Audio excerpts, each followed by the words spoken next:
Just because it's the winter doesn't mean there's not a lot of things to do outside, and being outside is good for us. I want to show you some of the things I'm doing with my evergreen magnolias, coming right up.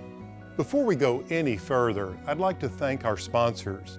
The garden tours are made possible by Gilbert H. Wild & Son, who've been growing beautiful perennials since 1885.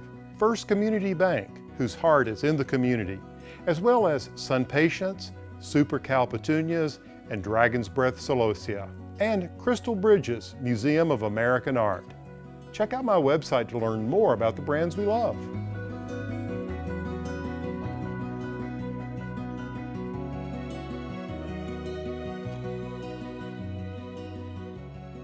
Are there plants you just love? Well, I have a long list of them, but this is one of them. I love this plant. Well, specifically, I could say I love this plant, but I mean like this category of plant, which is a magnolia. And this is Magnolia Grandiflora, but what is so wonderful about it, it is one that I love called Bracken's Brown Beauty. And what I want to show you is this gorgeous sort of velveteen, look at that, backside of the leaf. I think the backside of the leaf is as beautiful as the foliage itself. Look at that dark, glossy foliage. Now, what's wonderful about Bracken's Brown Beauty is I can go through and I can clip out just small stems of it like this and kind of group them together and just put them in a simple container with some water, and they will last for weeks. And they look just beautiful in the home during the winter.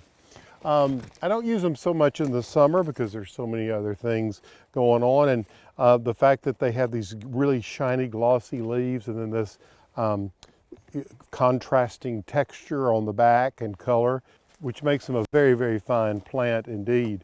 Magnolia Grandiflora is a North American native, and when the first Europeans came to America, particularly the English colonists and those interested in botany, when they saw this plant, they were completely taken aback because of its large leaf and its fragrant flower.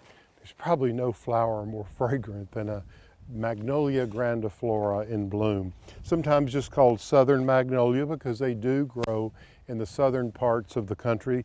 You can go as far north. I've seen them growing in places like, well, St. Louis and maybe a little further north in St. Louis, but in protected places on the south side of a house, for instance, is much better for them, or where they might be in a courtyard where you can grow them there. I've seen them growing in New York City and espaliered against the walls, but they're also protected.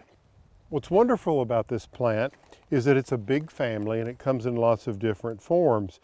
For instance, we have some seedling magnolias, magnolias that just came up from seed, and they're beautiful. I have 3 of them on the driveway, but they don't have this dark, rich background, and each one of them is an individual, so they're going to grow slightly differently. Whereas Bracken's Brown Beauty, they're all cuttings of the same plant, okay? So they all are really clones of one another, so you can expect a consistency of size with them. Now, if you don't have room for a big, these will get really large. I mean, I've seen them as tall as, you know, almost, well, 50 feet and as broad. This plant I brought in and I'm going to plant again for cutting. This is a miniature form of Magnolia Grandiflora.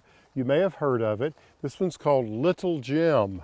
Little Gem, G-E-M, Little Gem. And you can see it has a tiny little flower on it. There's the seed head from last year. You can see that. And the blooms are about that big, whereas on this one, the blooms are, well, that big. And highly fragrant here as well. But you can see there's great value in this smaller leaf. I like its texture just as well.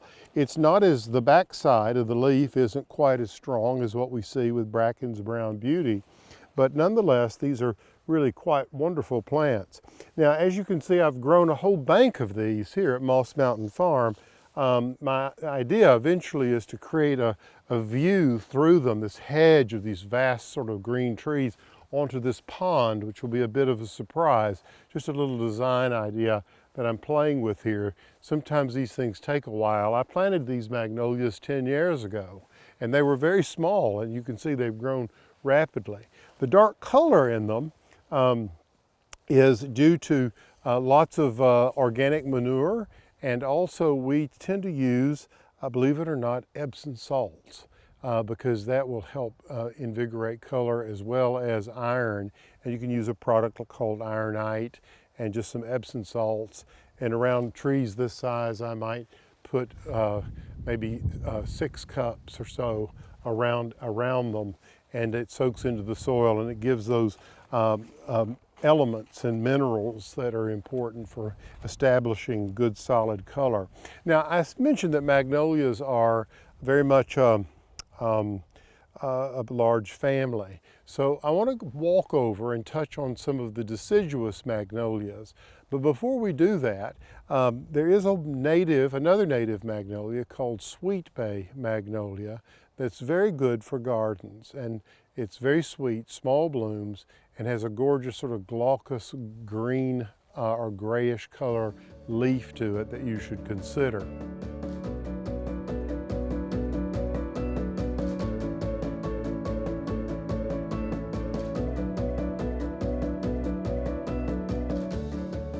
Now I want to introduce you to our oriental cousins, and this is one that's very important. This one is deciduous, meaning it loses its leaves. Now we just saw Sweet Bay Magnolia.